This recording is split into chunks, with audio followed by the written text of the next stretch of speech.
और चलिए बढ़ते हैं आगे। माफिया अतीक अहमद के छोटे बेटे अबान को सुपुर्दे खाक कर दिया गया है। अतीक अहमद के बेटे अबान के जनाजे में अतीक के बेटे अली और उमर भी शामिल हुए।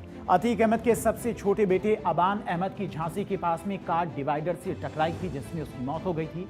अबान झांसी जेल में बंद अपने भाई अली से मिलने जा रहा था और हादसे के बाद पोस्टमार्टम कराकर शव को प्रयागराज के कसारी मसारी कब्रिस्तान ले जाया गया, जहां पर आज सुपुर्दे खाक किया गया। उसके सुपुर्दे खाक में जनाजे में काफी संख्या में लोग भी शामिल हुए थे। दोनों भाई भी जो कि जेल में बंद थे वो भी जनाजे में शामिल होने के लिए पहुंचे थे। कोर्ट से पैरोल मिलने के बाद जनाजे में शामिल होने के लिए पहुंचे थे। तो आज सुपुर्दे खाक किया गया। अतीक के बेटों को इलाहाबाद हाईकोर्ट से पैरोल मिली थी।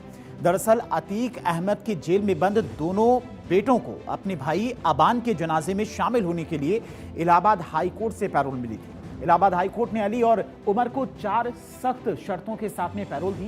पहली शर्त कि दोनों मीडिया से बातचीत नहीं करेंगे, दूसरी शर्त सोशल मीडिया पर एक्टिविटी नहीं करनी है और तीसरी शर्त के तहत सार्वजनिक सभा को संबोधित नहीं करना है। चौथी शर्त किसी भी कार्यक्रम में हिस्सा नहीं लेना है, सिर्फ जनाजे में आपको शामिल होना है। जो रस्में थी उन रस्मों को निभाना है और वही किया भी। कंधा भी दिया जनाजे में, अपने भाई को आखिरी विदाई दी और उसके बाद वापस जेल पहुंच गए। यानी कि 4 शर्तों के तहत ही जनाजे में शामिल होने की इलाहाबाद हाईकोर्ट की तरफ से अनुमति मिली थी। अदालत ने निर्देश दिया है कि अंतिम संस्कार के बाद में उमर और अली को पुलिस कस्टडी में उनकी संबंधित जेलों में वापस ले जाया जाएगा। ये तस्वीरें भी आप देख सकते हैं किस तरह से पूरी सुरक्षा के बीच में जनाजे में शामिल हुए थे दोनों भाई। अबान के जनाजे में शामिल हुए अली और उमर जो कि जेल में बंद थे। इलाहाबाद हाईकोर्ट ने 4 शर्तों के साथ में उन्हें पैरोल दी थी। मीडिया से बातचीत पर पूरी तरह से रोक थी, पहली शर्त थी। सोशल मीडिया पर एक्टिविटी पर भी रोक और सार्वजनिक सभा को संबोधित भी नहीं करेंगे, ये भी शर्त रखी गई थी। और किसी कार्यक्रम में हिस्सा नहीं लेंगे, किसी से और मुलाकात नहीं करेंगे। और 4 साल में पहली बार मिली अली और उमर को पैरोल, यानी कि सशर्त उन्हें पैरोल मिली थी कोर्ट के द्वारा। इसके अलावा अतीक की कब्र के पास में बनाई गई अबान की कब्र कसारी मसारी कब्रिस्तान में ही उसे दफनाया गया है और इसी कब्रिस्तान में अतीक अहमद को भी दफनाया गया था। ठीक उसी के बगल में अबान की भी कब्र बनाई गई है। अतीक की कब्र के पास बनाई गई है बेटे अबान की कब्र।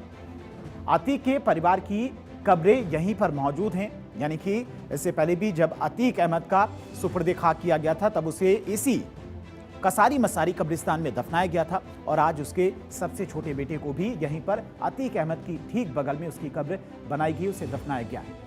इसी कब्रिस्तान में अतीक अहमद के पिता हाजी फिरोज अहमद, मां भाई अशरफ और बेटे असद को भी दफनाया गया है। अब आपको बताती है कि अतीक अहमद के दोनों बेटे अली और उमर किन आरोपों में जेल में बंद हैं और आखिर दोनों के खिलाफ कौन कौन से मामले दर्ज हैं। तो दोनों बेटे किस मामलों में जेल में बंद हैं। उमर अहमद पर कौन से आरोप हैं? कारोबारी के अपहरण मारपीट का आरोप है। इसके अलावा अली अहमद पर क्या आरोप हैं? अली अहमद पर 6 आपराधिक मुकदमे दर्ज हैं। उमर पर 2 मामले दर्ज हैं। इसके अलावा नैनी जेल से सुरक्षा कारणों से उसका ट्रांसफर भी किया गया था। लखनऊ जेल में बंद है उमर और झांसी जेल में रखा गया है अली अहमद को। सुरक्षा कारणों के चलते दोनों को अलग अलग जेलों में रखा गया है। यानी कि अगर बात की जाए तो दोनों पर कई मुकदमे हैं और कई मुकदमे चल भी रहे हैं। अब आपको उस कार की जानकारी देते हैं जो कार डिवाइडर से टकराई थी, जिस कार में अतीक अहमद का बेटा अबान बैठा था। झांसी में गुरुवार सुबह हुए सड़क हादसों में अतीक अहमद का बेटा अबान जिस कार में सवार था वो अगर बात की जाए तो मोहित स्मग निवासी जैद की कार थी। जांच में कार के दस्तावेज और ट्रैफिक रिकॉर्ड को लेकर कई अहम बातें निकलकर सामने आई। कार के बारे में क्या कुछ जानकारी निकलकर सामने आई तो वो भी आपको बताते हैं। 4 साल में 16 चालान, पता निकला फर्जी। कार के 2020 से 2026 के बीच की अगर बात की जाए तो 16 बार चालान हुआ है। इनमें 6 चालान ओवर स्पीडिंग के थे। कार का आखिरी चालान करीब 1.5 महीने पहले 27 जून को हुआ था। कार के रजिस्ट्रेशन पते को लेकर भी सवाल उठे। रिकॉर्ड में कार का मकान नंबर 104 पते पर दर्ज है, जबकि कार मालिक मोहम्मद जैद मकान नंबर 204 में रहते हैं। और बताया जा रहा है कि मोहम्मद जैद को यह कार 2021 में दहेज में मिली थी। उस वक्त कार उनके ससुराल पक्ष की किसी व्यक्ति के नाम पर थी और बाद में 21 नवंबर 2024 को कार मोहम्मद जैद के नाम ट्रांसफर हुई।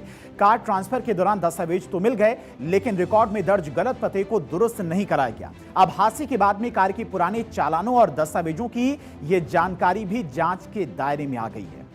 झांसी में हुए सड़क हादसे में मोहम्मद जैद, मोहम्मद उमर और आजम गंभीर रूप से घायल हुए हैं। इन सभी को पहले झांसी स्थित सरकारी अस्पताल ले जाया गया। जहां पर हालत गंभीर होने पर डॉक्टरों ने दूसरे अस्पताल के लिए रेफर कर दिया।